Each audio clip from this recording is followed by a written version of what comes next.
We're going to turn now for more on this financial reform legislation to Senator Richard Shelby. He's coming to us from London this morning, so he missed the earthquake. But Senator, yesterday you said that this bill is a 2,300-page legislative monster. Does that mean that you, like the House Republican leader John Boehner, want to repeal it? We would like to repeal it, but I think what we have to do now is change the political landscape, and that will probably begin in November, George. We have to wait and see. But this is not a big victory for the American people. This bill is not real reform because we ignored the reform of Fannie Mae and Freddie Mac.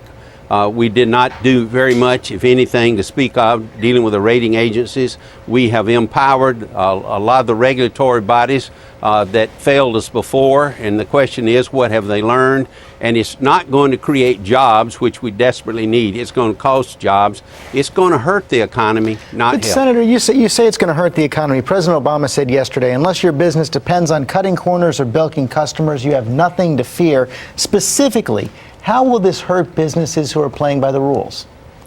First of all, you're going to create, George, one of the largest bureaucracies, the consumer agency that Washington's had in many years, and it's going to delve into just about every aspect of any small, medium-sized business, financial institutions, anybody extends credit, so to speak, in this country. We don't need this. What we need to do is create jobs. We're all consumers.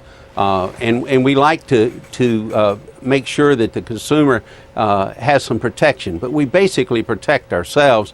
But I'll tell you, this is not a jobs bill. It's not good for the economy. It's not real reform, George. But Senator, what happened here? A couple months ago, you were saying that you and Senator Dodd, the Democratic chairman of this committee who wrote the bill, were conceptually very close, and then at the end only 3 Republicans vote for this. USA Today this morning called this an example of mindless, senseless partisanship. I think it became very partisan.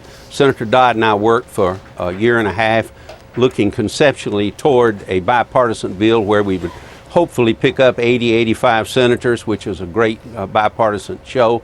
But at the end of the day, every time we got close to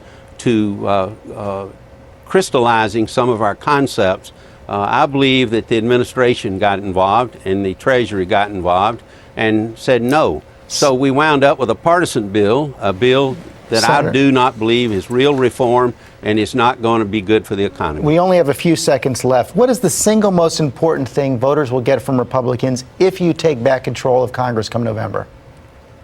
I think you're going to see a positive sign how we can create jobs by less regulation, better tax policies targeted toward small and medium-sized businesses that will create the jobs and get America rolling again. Okay, Senator Richard Shelby, thanks very much.